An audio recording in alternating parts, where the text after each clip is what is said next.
सकाळची सुरुवात, गरमागरम चहा आणि 2 जिवलग दोस्त. फोर व्हीलरने पन्हाळा रोड पकडला. समोर धुक्यांची चादर, बाजूला हिरवाई, मन मात्र पूर्ण निवांत होतं. पन्हाळा रोडवरचा थंडगार वारा, गप्पा आणि मनाला मिळालेली शांतता. प्रवास फक्त रस्त्यांचा नव्हता तर आठवणींचा पण होता. गर्दीपासून दूर, निसर्गाच्या कुशीत एक अनोळखी हिडन जागा शोधण्यासाठी आम्ही निघालो, जिथं वेळही काही क्षण थांबल्यासारखं वाटलं बरं का. निसर्गाच्या सानिध्यात घालवलेला प्रत्येक क्षण मैत्री अजून घट्ट करतो बरं का. गावाकडली शांतता आणि पन्हाळा पावनखिंडचा एक ट्रॅक अनुभवत पावनखिंडीतून निघालो आम्ही पुढे. निवांत अशा सुंदर शांत क्षणी आपल्या पूर्वजांच्या पायवाटेने निवांत निघालो.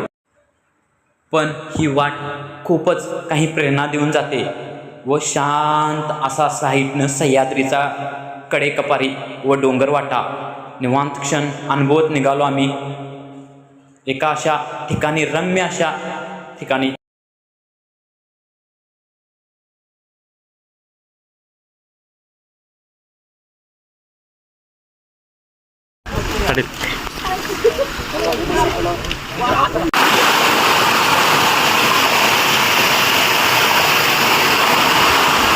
पुन्हा सह्याद्रीत आम्ही आलेलो आहोत, मी आणि पाटील.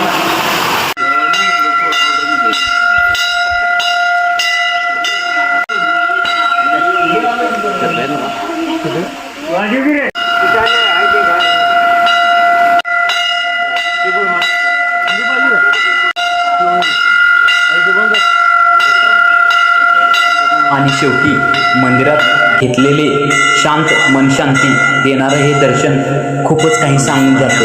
इथं आल्यानंतर खूपच शांत आहे व एक आनंददायी वातावरणात रमून जायला होतं. नक्कीच शांतता इथे भासते.